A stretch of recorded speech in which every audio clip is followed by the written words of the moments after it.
दादी जी का जन्म सन 1916 में हैदराबाद सिंध में हुआ। दादी पारिवारिक स्थिति से काफी मजबूत थीं। उनके पिता एक जौहरी थे।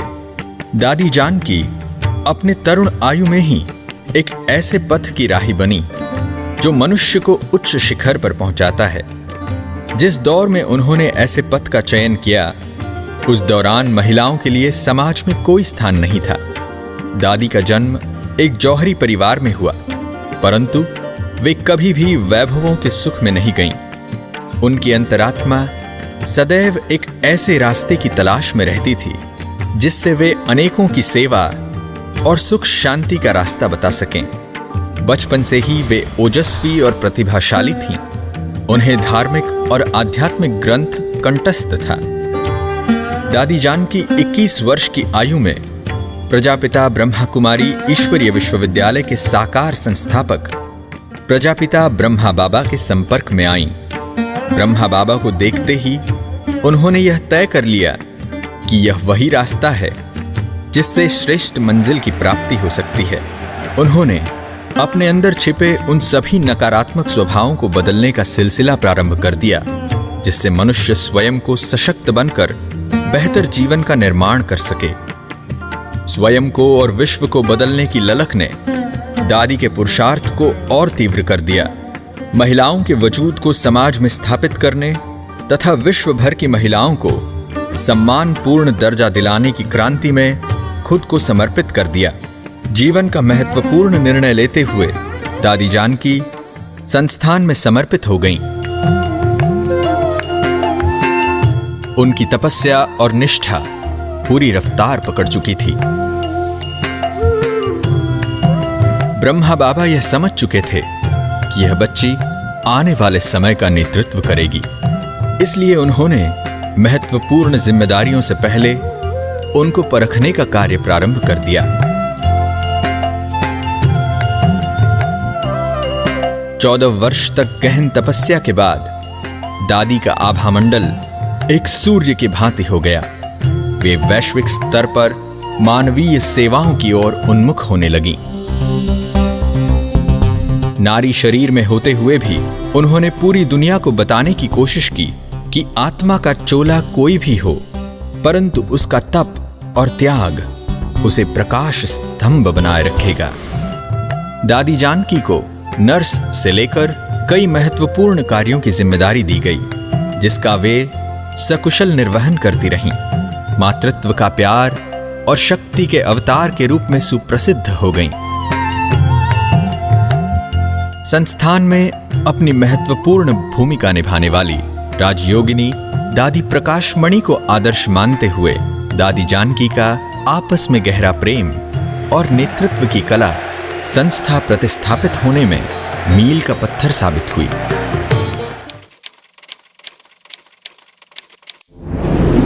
सन 1969 में संस्था के संस्थापक प्रजापिता ब्रह्मा बाबा के अव्यक्त होने के बाद संस्थान को आगे बढ़ाने की पूर्णतया जिम्मेदारी दादियों के ऊपर आ गई, जिसमें दादी प्रकाशमणि के साथ दादी जानकी की मुख्य भूमिका थी। शक्ति स्वरूपा की स्थिति में स्थित दादी जानकी ने सन 1974 में पश्चिमी देशों की सेवाओं की कमान संभाली।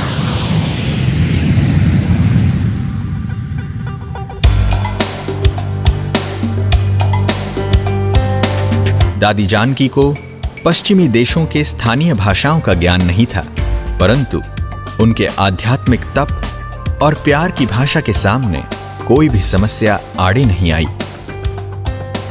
यहीं से पश्चिमी देशों में ईश्वरीय सेवाओं की नींव पड़ी। पाश्चात्य संस्कृति में डूबे लोगों को भारतीय संस्कृति की धारा में मोड़ना और उन्हें अपने अस्तित्व की पहचान दिलाना बड़ी चुनौती थी, परंतु दादी जानकी ने यह सिद्ध कर दिया कि आत्मा की भाषा और आत्मिक प्यार एवं सुख के सामने कोई भी विघ्न रुकावट नहीं डाल सकता। तो मैंने लंदन में चाहे यहाँ कहा, लोग कहते किस्मत, हम कहते हमारी किस्मत के देशी है। सबको बाप के तरफ खिंचवाना और बाप के शिक्षाओं को कैसे प्रैक्टिकल जीवन में लाया जाए, उस पर स्वयं को चलाते रहना। ये दादी की मुख्य विशेषता रही। दादी जान की सभी बेजुबानों की जुबां बन गई। अपने शक्तिशाली आभामंडल से वैज्ञानिक दृष्टिकोण रखने वाले लोगों को भी यह एहसास करा दिया कि परमात्मा ही इस दुनिया का सृजनहार है। धीरे धीरे पश्चिमी देशों के लोगों में यह चर्चा का विषय बन गया। लंदन में प्रशासन से लेकर सरकारों तक सभी ने दादी के इस महान कार्य के लिए सम्मानित स्थान दिया और सेवाओं को आगे बढ़ाने के लिए हर संभव मदद करने का आश्वासन दिया। धीरे धीरे यह कारवां बढ़ता गया और भी देशों में शाखाएं फैलने लगीं।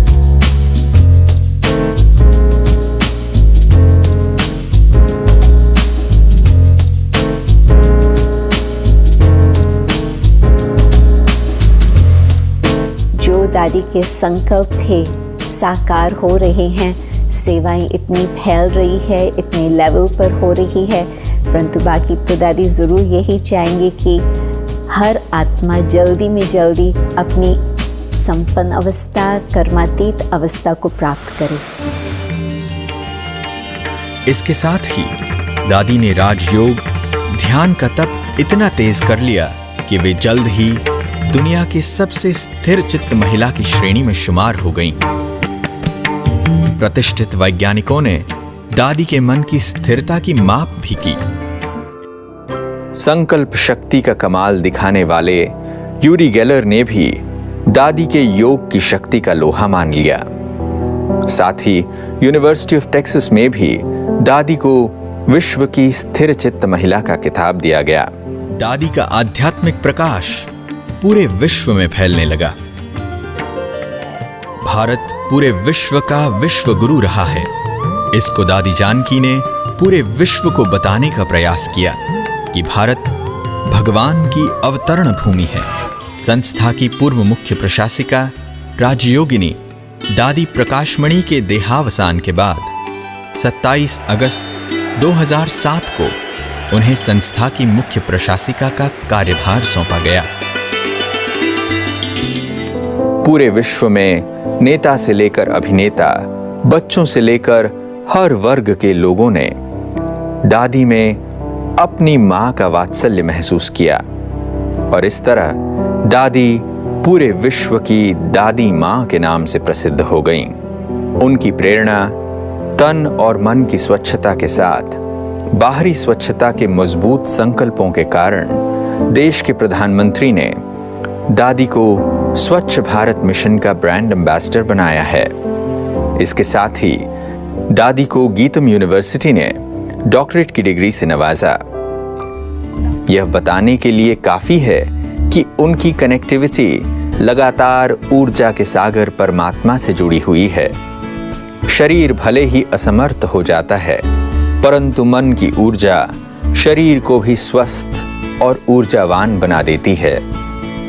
दादी ने 1 वर्ष के अंदर लंदन, जर्मनी, रूस, दिल्ली, ORC, मुजफ्फरपुर, हैदराबाद, चेन्नई, मुंबई, अहमदाबाद, पूना, कोलकाता, नागपुर, नवरंगपुर, शिवसागर समेत अन्य स्थानों का भ्रमण करते हुए 50,000 किलोमीटर की यात्रा का विश्व रिकॉर्ड बनाया है। जो काम दादी जानकी ने किया, दुनिया का बड़े से बड़ा सेनापति नहीं कर सकता है, नेपोलियन नहीं कर सकता। मैं कहना चाहूंगा भारत सरकार से, अगर कोई असली भारत रत्न है तो ये बैठी हुई विभूतियां हैं। अनसुईया को सुना था, गार्गी को सुना था, विश्ववाराह को सुना था, मगर आज जीवित मूर्ति के स्वरूप में पहली बार देख रहा हूं। मैं हृदय से नमन करता हूं। उम्र 103 साल, 46,000 बहनों की अभिभावक, 12 घंटे जन की सेवा में सक्रियता, अल सुबह 4 बजे से जागरण और ध्यान, आज भी युवाओं जैसा उत्साह, ऐसे अद्भुत व्यक्तित्व की धनी हैं दादी जानकी।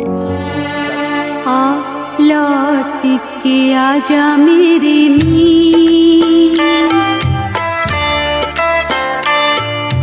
लौट के आजा मेरे मीत, तुझे मेरे गीत बुलाते हैं।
खाजा, तूने भली रे निभाई प्रीत,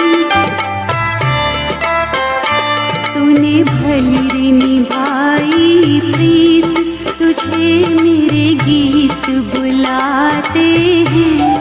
याद रखेंगे हम तेरे दिव्य कहानी दादी जी, याद रखेंगे हम तेरे दिव्य कहानी।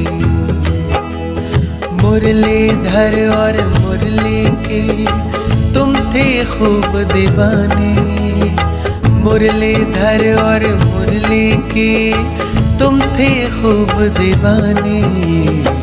याद रखेंगे हम तेरी दिव्य कहानी दादी जी, याद रखेंगे हम तेरी दिव्य कहानी।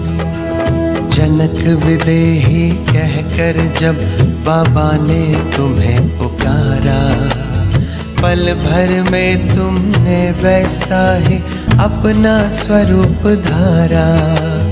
पालन करती रही सदा तुम बाबा की समझाने। दादी जी हम याद रखेंगे तेरी दिव्य कहानी।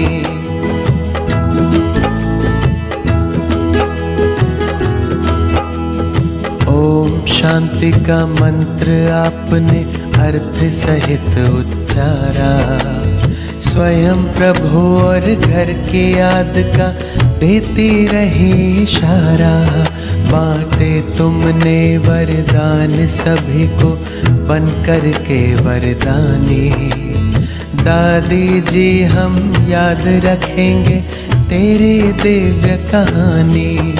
याद रखेंगे हम तेरी दिव्य कहानी दादी जी, याद रखेंगे हम तेरी दिव्य कहानी।